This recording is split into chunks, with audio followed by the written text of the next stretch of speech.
गिरीथाओ ने अपने साथियों का इंतखाब कर लिया था। 9 अफराद थे, 10वां वो खुद था। उसने इन 9 अफराद को अभी तक कुछ नहीं बताया था। गालिबन वो आखिरी वक्त तक अपने राज को राज रखना चाहता था, लेकिन उसने उन्हें इस इमारत में तलब कर लिया था जहां से उसे शीरान के पास जाने के लिए रवाना होना था। इस दौरान में उसका जहन शीरानी में उलझा रहा था और उसने फैसला कर लिया था कि उससे किसी किस्म की गद्दारी नहीं की जाएगी ताकि ये उसके दोस्तों में शामिल हो जाए। गिरीथाओ दरहकीकत खुद को इसके मुकाबले में बेबस तस्लीम कर चुका था। 6:30 बजे टेलीफोन की घंटी बजी और गिरीथाओ ने लपक कर फ़ोन उठा लिया। गिरीथाओ गाउची, उसने टेलीफोन पर भारी आवाज़ में कहा। तुम्हारा दोस्त बोल रहा हूँ। आवाज़ पहचानते हो गिरीथाओ?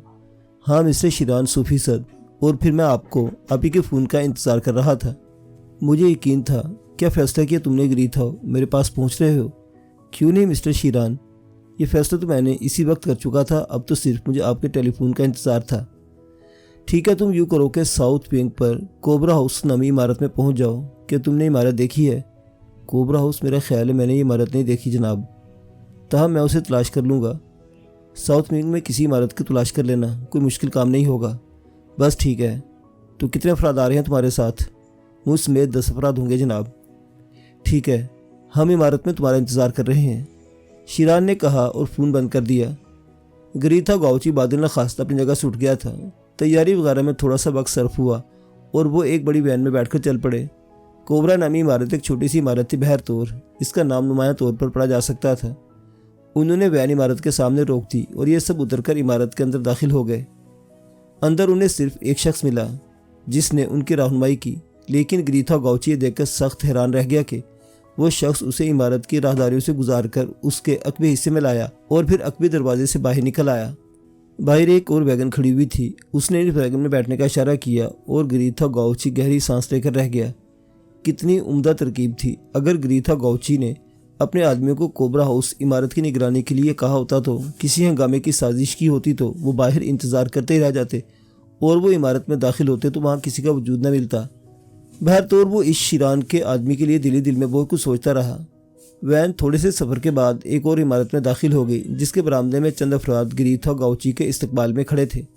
उन्होंने गिरीथाओ को बड़े एहतराम के साथ उस साउंड प्रूफ कमरे में पहुंचाया जहां एक खूबसूरत मेज़ के गिर्द पड़ी कुर्सियों पर शीरान मौजूद था। गाउची ने मुस्कुराते हुए उस जानिब हाथ बढ़ाया, लेकिन शीरान ने अपना हाथ आगे नहीं बढ़ाया। ये फजूल सी रस्में हैं, मैं इनमें ज़्यादा दिलचस्पी नहीं रखता। आप तशरीफ़ लाए, मुझे खुशी हुई, शीरान ने कहा और गाउची अपना सा मुंह लेकर रह गया। शीरान ने उन्हें कुर्सी पर बैठने की पेशकश की और वो सब बैठ गए। वो खुद भी इत्मीनान से उनके सामने बैठा हुआ था। हाँ तो मिस्टर गाउची, आप मालिनों के बारे में क्या जानते हैं? शीरान ने पूछा। यह नाम मेरे लिए अजनबी है, लेकिन मुझे ये एहसास हो चला है कि जिसके नुमाइंदे इतने ख़तरनाक हों वो खुद क्या होगा, गिरीथाओ गाउची ने कहा और शीरान हंसने लगा। शुक्रिया शुक्रिया। वैसे मिस्टर गिरीथाओ गाउची, मार्लिनो का हुक्म है कि बैंकॉक में मनशियात की तजारत सिर्फ उसके हाथ में होनी चाहिए और मार्लिनो ऐसी शख्सियत है कि मुझे इसकी ख्वाहिश की तकमील करना ही है। मैं आपकी फितरत को अच्छी तरह समझ चुका हूँ मिस्टर गिरीथाओ गाउची। मैं जानता हूँ कि आप उस सांप की मानिद हैं जो ज़िंदा रहता है तो डसता ज़रूर है, और मैं सांपों से अपने रास्तों को पाक करने का आदी हूँ। यही करता चला आया हूँ और यही करता रहूँगा। तवील गुफ्तगू बेमकसद सी होगी। क्या ख्याल है आपका? मैं नहीं समझा। गिरीथाओ गाउची को शीरान के अल्फाज बहुत अजीब से लगे थे। ठहरे, मैं समझाता हूँ आपको, शीरान ने कहा और मेज़ के नीचे बनी हुई दराज में रखी कोई चीज़ निकाल ली। फिर ये चीज़ उसने अपने चेहरे पर पहन ली। ये गैस मास्क था। गिरीथाओ गाउची उसे मुतहय्यराना निगाहों से देख रहा था। इस हरकत का मकसद उसकी समझ में नहीं आया था। इस वक्त भी वो कुछ न समझ सका। जब शीरान ने अपनी कुर्सी खिसकाई और खड़ा हो गया, फिर उस वक्त भी गिरीथाओ गाउची को अंदाज़ा नहीं हो सका। जब शीरान आहिस्ता आहिस्ता कदमों से चलता हुआ दरवाजे की जानिब बढ़ा, फिर उसने गिरीथाओ गाउची की जानिब अलविदाई अंदाज में हाथ हिलाया और बाहर निकल गया। गिरीथाओ गाउची के एक आदमी ने सख्त मुतहय्यराना अंदाज में कहा, ये क्या हुआ? बात कुछ समझ में नहीं मिस्टर गाउची। लेकिन दूसरे लम्हे बात उन लोगों की समझ में आने लगी। उनके कान एक तेज़ सरसराहट सुन रहे थे और इसके साथ ही कमरे में सफ़ेद सा धुआं फैलता चला गया। वो अपनी कुर्सी से उछलकर खड़ा हो गया। उसके तमाम साथी वहशत भरी नज़रों से रोशनदान के करीब उस पाइप को देख रहे थे जिसका कुतर तकरीबन 2 इंच था और इससे तेज़ आवाज़ के साथ सफ़ेद गैस खारिज हो रही थी। एक ही लम्हे में वो गैस कमरे में फैल गई और इनके नथनों से टकराई।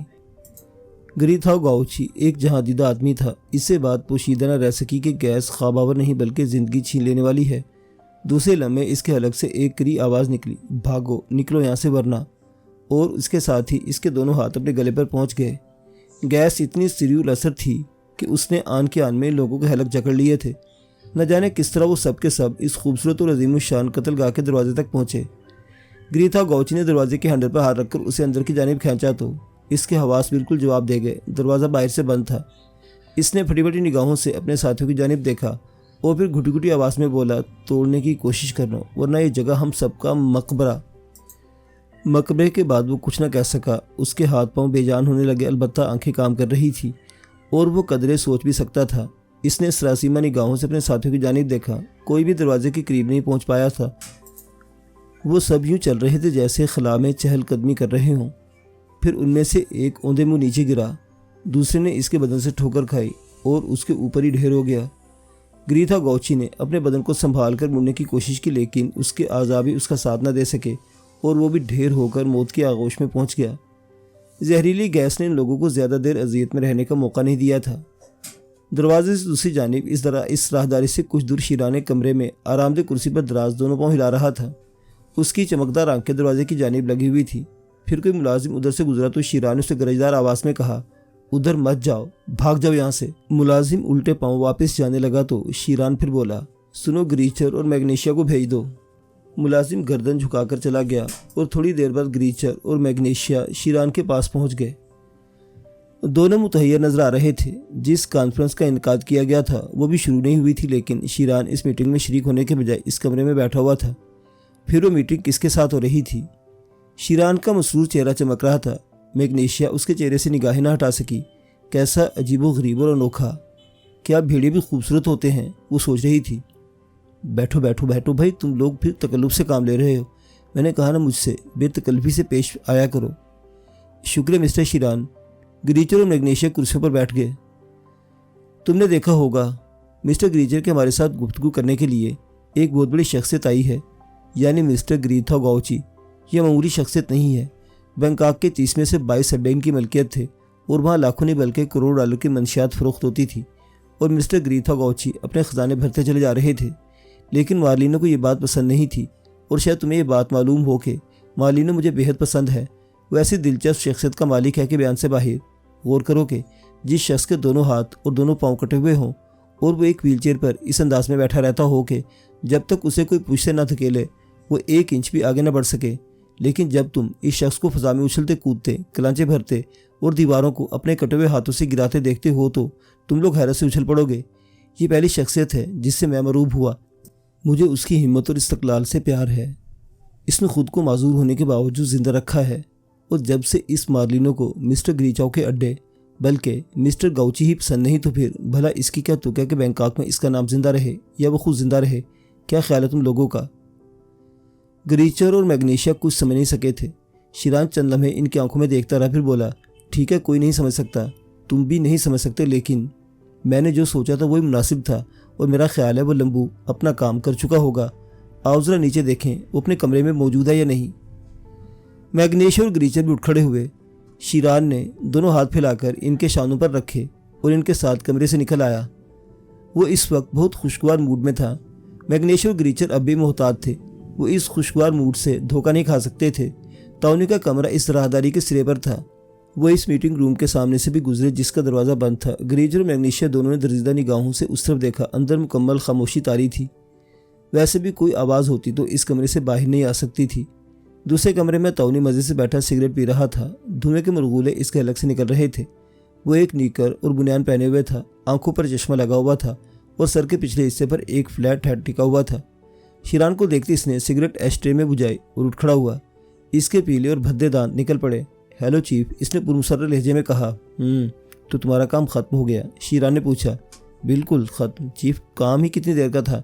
ज़्यादा से ज़्यादा 2 या 3 मिनट, फिर मैं वापस चला आया।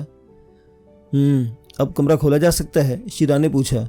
बिल्कुल चीफ, खोला जा सकता है, बल्कि मैं खोल कर भी देख चुका हूँ, ताउनी ने जवाब दिया।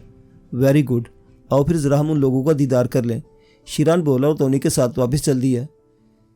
ग्रीचर की निगाह ताउनी के कमरे में एक तरफ रखे हुए एक सिलेंडर पर जमी हुई थी जो पहले यहाँ मौजूद नहीं था और उसे ये भी नहीं मालूम था कि ये सिलेंडर इस इमारत में कब लाया गया था।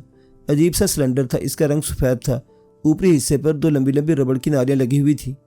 चंद लम्हे बाद वो दोनों इस मीटिंग रूम के दरवाजे पर पहुंच गए। ताउनी ने बड़े फखरी अंदाज में दरवाजे के हैंडल घुमाया, इसे खोल दिया। अंदर का मंजर बेहद दहशतनाक था। फर्श पर मिस्टर गाउची और इसके तमाम साथी उल्टे सीधे पड़े हुए थे। इनकी आंखें फटी हुई थी, जुबानें निकली हुई थी। ज़्यादातर लोगों के हाथ गले पर थे, शायद इसी तरह मसलते मसलते हलाक हो गए थे। मैग्नेशिया को चक्कर आ गया। अगर वो दरवाजे का सहारा न लेती तो गिर पड़ती। शीरान की आंखों में पुरमुसर्रत चमक थी, जबकि ग्रीचर का चेहरा बिल्कुल धुंधला गया था। वो अपने बदन पर कपकपाहट महसूस कर रहा था। शीरान ने इसके शाने पर हाथ रख दिया और हंसकर बोला, देखो देखो, ये मिस्टर ग्रीथा गाउची हैं, बैंकॉक का शैतान। बड़ा नाम था इनका, लेकिन अब इसकी जगह मार्लिनो का नाम उभरेगा। अब यूं करो दोस्त के, इन सब की लाशें उठवाकर किसी मुनासिब जगह ठिकाने लगा दो। मुझे इससे कोई गर्ज नहीं कि ग्रीथा गाउची की मौत की इत्तला आम हो जाती है, बल्कि मैं तो कहता हूँ इसकी पेशानी पर मार्लिनो के नाम की मोहर लगा दो, ताकि लोगों को यह पता चल जाए कि ग्रीथा गाउची किसका शिकार हुए हैं। हमारे काम में बेहद मुश्किलात पैदा हो जाएंगी मिस्टर शीरान, ग्रीचर ने घुटी घुटी आवाज़ में कहा। अच्छा तो ठीक है, इन्हें ठिकाने लगा दो। ये कहकर शीरान कमरे से चला गया। मैग्नेशिया और ग्रीचर सरासीमा निगाहों से एक दूसरे की जानिब देखते रहे। फिर मैग्नेशिया ने भराई आवाज़ में कहा, ये तो दरिंदगी है। कारोबार में हंगामा खेज़ें तो होती हैं, लेकिन ये मुसालियत के लिए आया था। अगर कोई बात बन जाती तो इस दरिंदगी से बेहतर थी। मैं तो हैरान हूँ कि ये सब कुछ कैसे हुआ। शीरान ने इस जहरीली गैस का इंतज़ाम कैसे किया? मैं जानती हूँ, ताउनी मुकामी है, तुम्हें शायद इल्म नहीं कि शीरान ने कैंपों में बमबारी की थी। असला कहाँ से मिला उसे? वो बम कहाँ से आए? इतनी आसान बात तो नहीं है, मैग्नेशिया ने कहा और रुख बदल कर खड़ी हो गई। मुझे तो इन लोगों की तरफ देखा भी नहीं जा रहा। प्लीज़ ग्रीचर, यहाँ से निकलो, मैग्नेशिया ने कहा। ग्रीचर इसका बाजू पकड़कर इस खौफनाक कमरे से बाहर आ गया। यह भयानक मंजर खुद इसने भी नहीं देखा जा रहा था। बाहर आने के बाद ग्रीचर ने तसल्ली देते हुए कहा, देखो, शीरान की फितरत तो हमारे सामने है। वो भेड़ियानुमा आदमी है, लेकिन तुम्हें यह भी इल्म है कि मार्लिनो ने उसे अपना कायम मुकाम बनाकर ही भेजा है। अगर ऐसा न होता तो सुदाइशी को इस मनसब से हटाया न जाता। हमें अब इसकी फितरत को बर्दाश्त करना है और ख़ुद को पुरस्कून करो और आराम करो। ये नागवार जिम्मेदारी मेरे सुपुर्द की गई है। मैं इन 10 लाशों को ठिकाने लगाऊंगा, लिहाजा मुझे अपने काम पर जाना है। मैग्नेशिया ने बेबसी से गर्दन हिला दी और अपने कमरे की तरफ चल दी। बेचारा ग्रीचर परेशानी से नाच रहा था। 10 लाशों को ठिकाने लगाना कोई आसान काम नहीं था। कहीं भी पुलिस से मुठभेड़ हो सकती थी और इस मुठभेड़ का नतीजा, ग्रीचर इसके बारे में सोच सोच कर ही कांपने लगा था। मुअज़्ज़िज़ सामीन हज़रात, ये कहानियाँ भी जारी है। बकिया वाक़यात अगली किस्त में देखते रहिए। उर्दू दास्तान। अल्लाह हाफिज़।